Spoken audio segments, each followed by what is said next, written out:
I've had incoming classmates who are also parents themselves looking to me for mentorship because I've been through this, and I do share my story on Instagram about, you can go to school and have a family and essentially have it all without going crazy, losing your family. I had a veterinary mentor one time tell me that if you make it through vet school, you'll never make it with your family intact. They'll end up hating you because you spend so much time in vet school.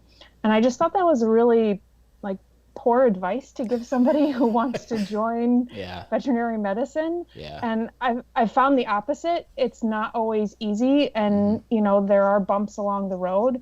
But one thing we did do with our kids when we started this journey is we talked about, okay, these are the expectations that we have of you, and these are the ways things are going to change. Mom is in charge of all of these things, but now dad's going to take some of those over. And because you're getting older, you're going to take some of them over. And sometimes it's going to be great, and sometimes it's not going to be great, but we're all in this together.